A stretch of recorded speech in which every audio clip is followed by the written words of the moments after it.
Será que o chat GPT ele é uma ferramenta boa para você fazer terapia? Se você tem dúvida nisso, ou se você já fez terapia pelo chat GPT, eu te convido a assistir comigo esse vídeo até o final dele. Então, roda a vinheta aí, produção.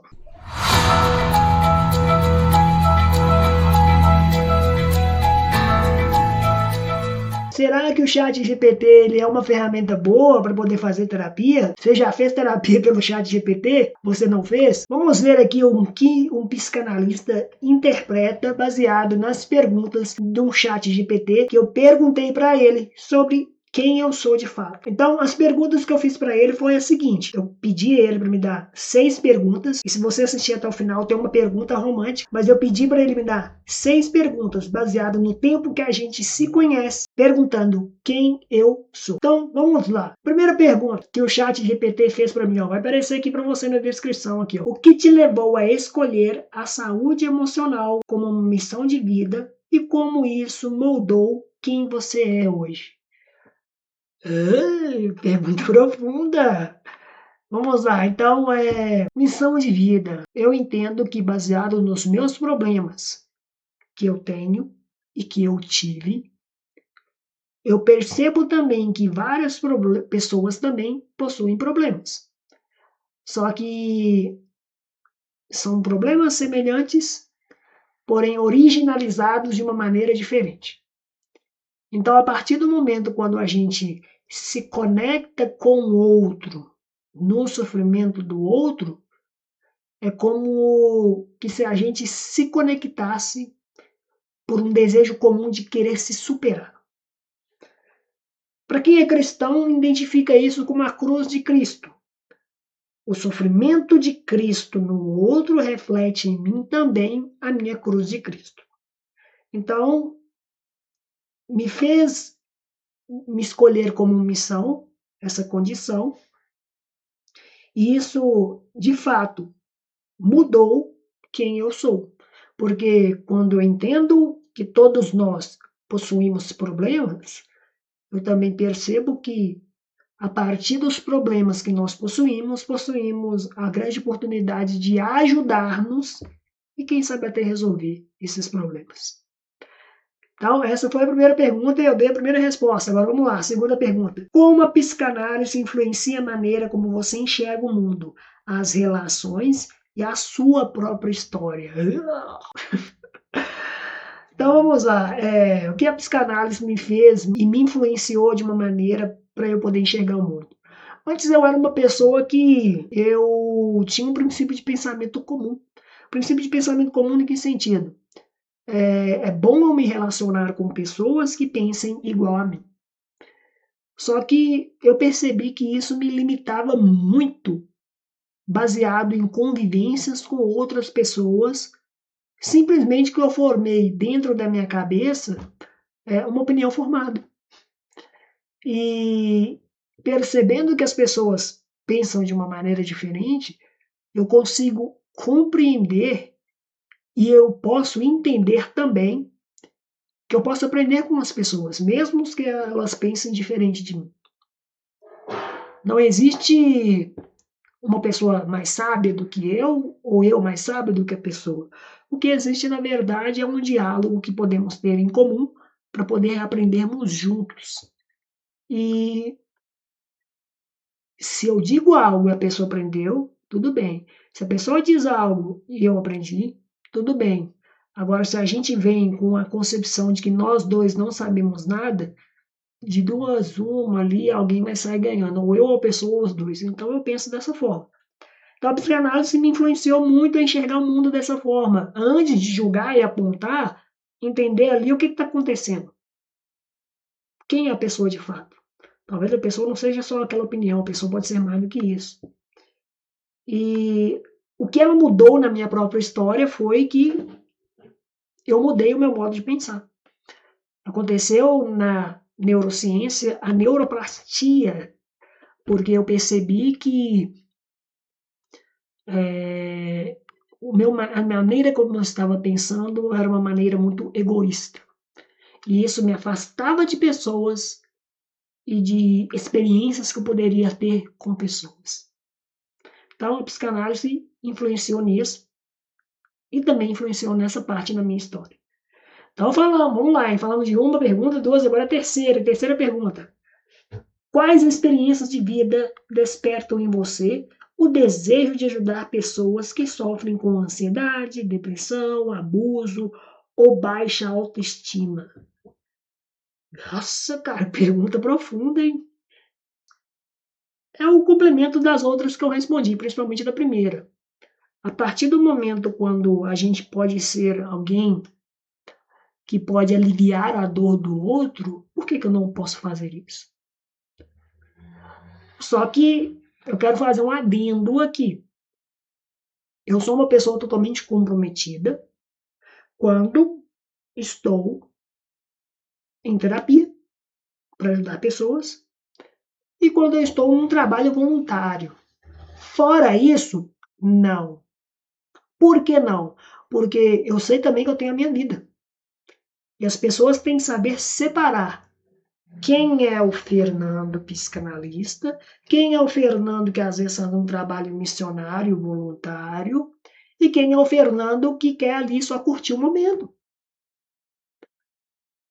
O grande problema é que as pessoas têm uma neurose que a gente, conversando conosco, com o terapeuta, a gente vai desvendar tudo. E não tem nada disso. Porque imagina para você ver o desgaste emocional que eu teria se eu começasse a analisar todo mundo que eu converso. É melhor ter essa energia canalizada por uma situação que eu receba do que com uma pessoa que às vezes eu estou conhecendo ali agora, ou então conversa há muito tempo. Então, não tem nada disso. Mas o fato de despertar em mim esse desejo de ajudar é por causa realmente do sofrimento. Quando a gente compartilha sofrimentos, a gente entende que podemos superar esses sofrimentos. E foi também uma questão genealógica. Eu lembro que quando eu estudei um pouco minha árvore genealógica, eu vi que meu bisavô ele fazia parte do projeto social político da cidade que ele morava e eu fui e pesquisei e vi, eu herdei então isso. Então, uma coisa de uma árvore genealógica. Então, falamos 3 perguntas, agora a quarta, hein? Qual é o impacto mais importante que você deseja deixar nas pessoas que te acompanham nas redes sociais e nas suas palestras? O impacto que eu desejo deixar nas pessoas é reflexão, dúvida, deixar as pessoas confusas, atormentadas. Pô, Fernando, isso é ruim? Não. Porque a partir do momento quando você tem dúvida, quando você fica martelando aquilo na sua cabeça, é porque algo foi ali e incomodou. E tem que incomodar, porque se não incomoda, não tem mudança. O ser humano costuma com coisa ruim e com coisa boa, mas aquilo que ele olha para ele e fala que ele tem que mudar, tem que fazer perguntas, tem que fazer palestras, tem que colocar situações problemáticas para que a pessoa comece a se sentir incomodada para poder o quê? Mudar. Esse é o impacto que eu quero. Colocar na vida das pessoas uma opção de mudança. Quem não precisa de mudar, tudo bem, paz de Cristo. Agora, quem precisa de mudar, a escolha é sua. Ou você muda, ou então você continua perdendo. É isso que eu quero colocar nas minhas palestras e também nas redes sociais. Então, 4 perguntas, agora é 5, hein? 5 perguntas agora. De onde vem a sua força para transformar a dor em conhecimento e compartilhar isso em cursos, palestras, e-books e conteúdos? Minha força vem de Jesus Cristo. É aquilo que o apóstolo Paulo diz, aonde eu sou fraco, o Espírito de Cristo em mim é forte.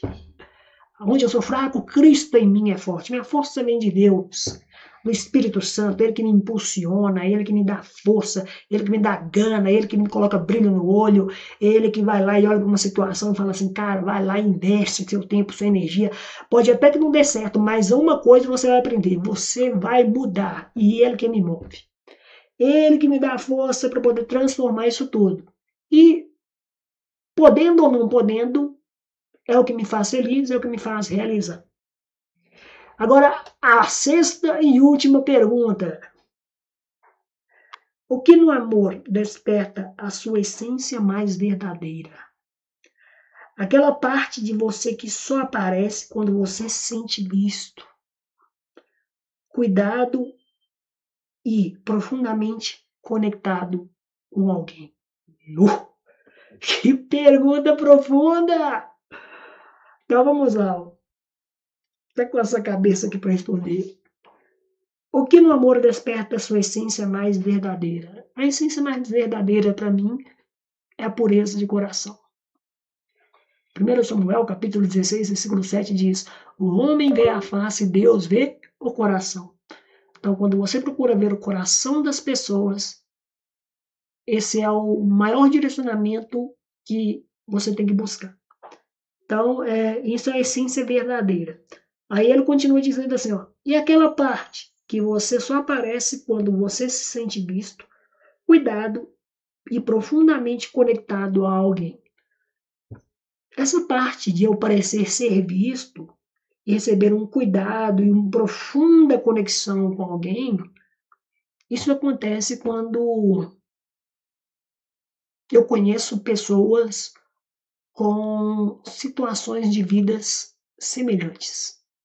Por quê? O nosso cérebro ele se assemelha, familiariza mais com aquilo que ele identifica, que ele conhece. Você já viu pessoas que você falou assim, cara, meu anjo bateu com dela ou com dele? Não é o anjo que bateu com dela ou com dele, é porque, de uma certa maneira, o seu cérebro ele familiarizou com algo que a pessoa tem. E a pessoa também familiarizou com algo que você tem. Então, quando acontece essa palavra difícil, quando acontece essa questão familiar de similaridade entre você e uma pessoa, existe a conexão. Isso não significa que vai ter alguma relação por trás daquilo? Não. Ou talvez tenha. Depende do que você quer. E o que acontece? Na maioria das vezes a pessoa confunde tudo e quer porque quer. Porque o cérebro ele acha familiar e se atrai por aquilo que é familiar. Mas quando você tem conhecimento de si mesmo, você percebe muito bem e consegue perceber se é o seu inconsciente que está guiando isso ou se é uma coisa familiar que está guiando isso. Beleza? Respondi às 6 perguntas do chat GPT. E aí a minha pergunta final que eu quero fazer para você. Você acha que o chat GPT ele serve para fazer terapia?